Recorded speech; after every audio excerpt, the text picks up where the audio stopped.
Maka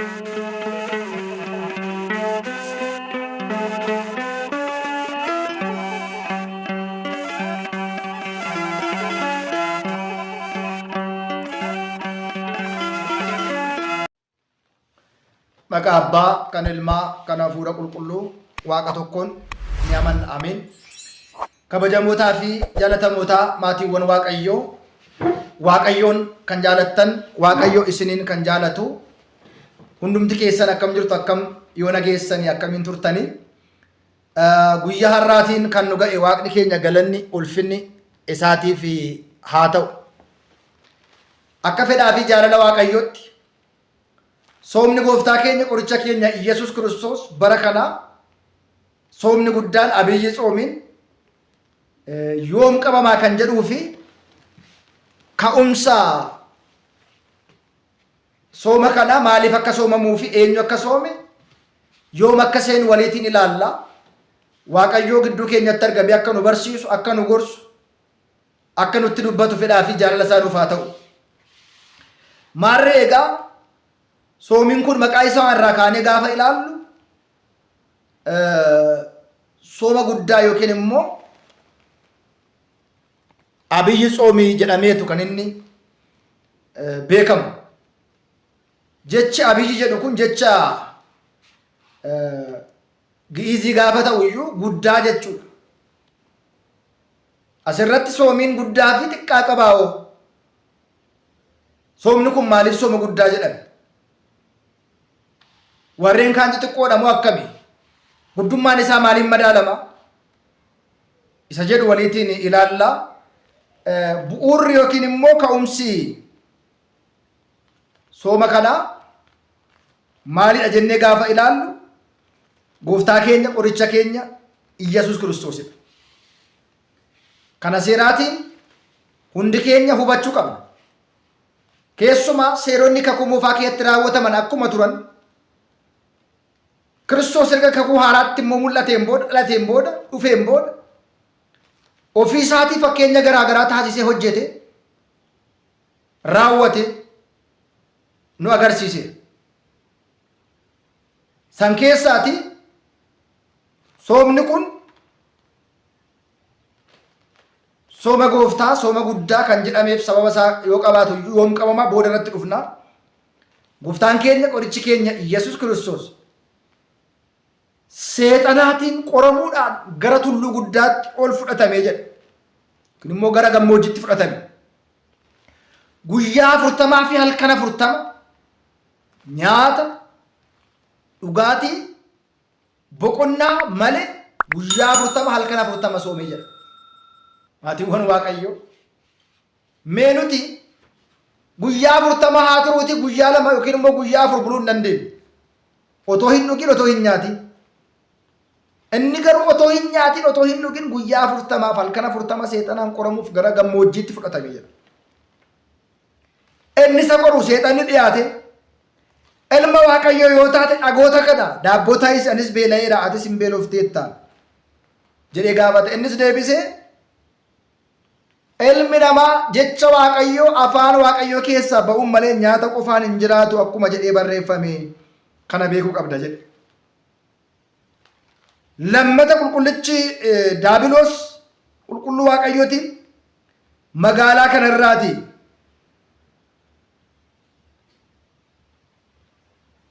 mana qulqullummaa mataa isaa irra geesse ergamoonni kee waa'ee kee siif ajajamu luka kee dhagaan akka hin dogongorre si eeguuti harka isaaniitiinis si kaasuuti jedhamee barreeffameera. Ilma Waaqayyoo ta'e qarree kanarraati mataa kee gadi darbi jedheeni. Gooftaan Yesuus Kiristoosis waaqa kee uumaa kee hin qoriin jedhamee barreeffameera jedhee. Sadaffaa Daabiloos gaara guddaatti ol geesse mootummaa dachee kana hundumaa kabaja ishii siifan kennaa kufinaaf sagadi jedheeni. Deemi ati yaa seexanaa gooftaa kee waaqa kee isa qofaa waaqessi jedhee barraa'eera jechuudhaan Daabiloosin qaanessee Daabiloosin injifate. Guddummaan sooma kanaa soomni kun sooma guddaadha gaafa jennu hojiiwwan daabiloosiin gurguddaa sadii ta'e kan itti mo'ate guddaadhuma immoo akka ta'uuf kan isa taasise gooftaan keenya sooma soome waan ta'eetiif soomuun isaa immoo fakkeenya nuu ta'uudhaaf nu barsiisuuf akkanatti soomaati daabiloosiin mo'adhaa. Yeroo soomtan yeroo sagaddan garuu akkatti qoramtu qorumsa kana immoo bifa kanaan mo'attu jechuu isaati. Gorsa namootaa dhaga'uu akka hin qabne seexanni namootarra bulte bifa kanaan dogongorsu akka isheen dandeessu kan inni itti barsiise. Kan inni itti barsiise. Kanaaf egaa guddaa akka ta'uudhaaf qormaata daabiloosiin sadii gurguddaa kan itti mo'ate.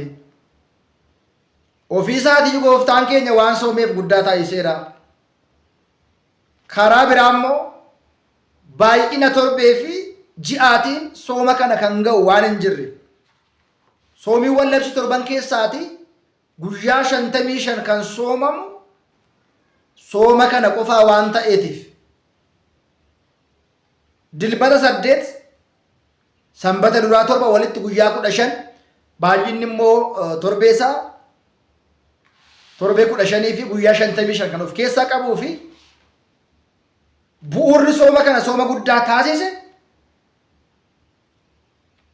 ji'aanis amma kanaa kan ga'u dheerina ji'a isaatiin torbee isaatiin amma kanaa kan ga'uu fi qormaata gurguddaa sadii kan itti mo'atame seexanni waan ta'eetii fi kanarraa kan barannu isa kanadha. Abiyyi coom jedhama.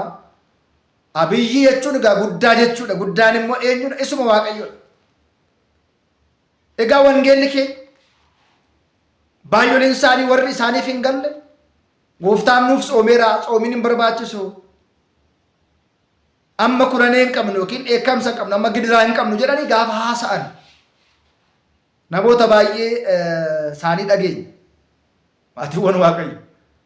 Gooftaan erga dhalate, gooftaan erga cuuphame, gooftaan erga soome as badii nuti qabnu mee akkami? Gaarii hojjechaa jirraa hoo? Lafa gaarii ooraa gaarii waliif yaadaa jirraa hoo? Gaarii haasa'aa jirraa hoo? Gaarii gochaa jirraa hoo? Maayikiroo sakandii keessatti daqiiqaawwan keessatti torbee keetti ji'a keetti waggaa keetti badii akkam akkamii raawwachaa jirra. Kun beekamuu danda'uun maluuti isarra jiraata. Egaa fakkeenya guddaa badii keenyaaf yakka keenyaaf dheekkamsa Waaqayyoo jalaa ba'uutiif soomuu sagaduu akka qabnu asirraati baranneera. Erga kana hubanne immoo soomiin eeyyama foon keenya eeyyama lubbuu keenya akka bichisiisnu madaaloo foon keenya akka nuuf fayyisu lubbuu keenya akka nuuf fayyisuuf gooftaan keenya soomuunsaa isinii soomeera kanaan booda hin soominaa jechi jedhu hin jiru. Achi wangeela Maatiyoos boqonnaa 6:16 irratti immoo yeroo soomtan akka warra of jaalattootaa hin ta'inaa. Fuula keessan dibadhaa. Rifeensa keessan sirreeffadhaa. Fuula keessan hin guduunfinaa. Nama soomuuf fakkaatiinaa. Namoonni tokko tokko nama sooman fakkaachuuf waan garaa garaa godhu. Akka inni jedhee kaa'e kana warra soomu fakkaachuuf otoo hin ta'in keessa keenyatti soomnee Waaqayyo wal faana dubbachuudhaaf. Namatti mul'achuuf otoo hin ta'in Waaqayyotti mul'achuudhaaf. Waaqayyo immoo hojii dhokataa ifatti beekuu kan danda'u. Namni beekes beekuu baates waan nu fayyadu hin qabu. Namni baay'een akkas hin soomtaa gaafa anna sooma sa'aatii amma kanaan gaa kun wanta hin barbaachisne ta'uusaa. Wanta sirrii hin taane ta'uusaa hubachuun hunda keenya irra jira jechuudha.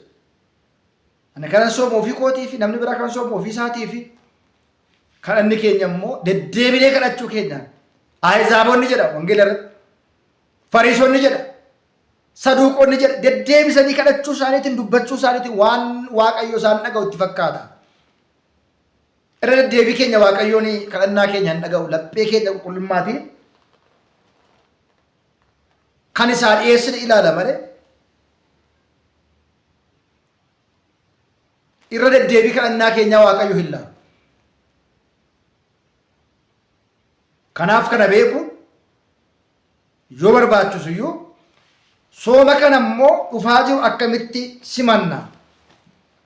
Egaa yeroo baay'ee yoo dandeenye yoo nuuf mijate soomni gaafa dhufuudhaaf qophaa'u ji'oonni muraasni torbeewwan muraasni gaafa hafu qophii gochuun barbaachisaadha. Qophii maalii? Haal dureewwan soomaatiif warra walloleen araaramnee warra jalaatii fudhanne deebisnee warra miine kiisneeni araaramnee qophaa'uun nurra jira. Keessumaa immoo abbooliin keenya akkuma jedhan saaliizoo sirqooti qiimiizoo salooti dammoo awwaattam jedhu. Kana jechuun isaanii haaloodhaan qabamanii soomuu sagaduu kadhachuun haaloo qabatanii qufaan qabamanii hanna deemu nama hin baasu nama hin oolchu jedhama. Kana beekne kana hubanne yoo soomna ta'e dhiifama arjummaa Waaqayyoo itti harkanan ta'u taanaan garuu ofumaatii dadhabna jechaadha. Kanaaf egaa soomni keenya bara kanaa soomni guddaa kan inni galu yoomidha jennee gaafa ilaallu guraandhala guyyaa 2. Kana jechuun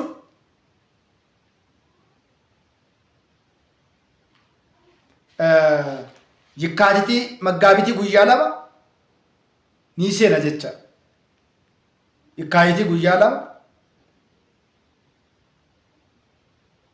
Bitootessa guyyaa 2 soomiin keenya kan inni qabamu ta'uu isaa beeknee qophii goonee sooma kanaaf qophaa'uun barbaachisaadha. Dursinee warri gaabbii galuu barbaadu dursinee gaabbii gallee otoo sooma kana simanne. Warri immoo dursinee sooma kana keessatti gaabbii galuu hin dandeenye immoo soomuma kana walitiin gaabbii keenya fudhannee soomnee sagannee Waaqayyo irraa arjummaa argachuu dandeenya. Kana beekuun nu fayyada. Waan ta'eetiif hundumti keenya kana habarruun dhaamsa isiniitiif dabarsinudha.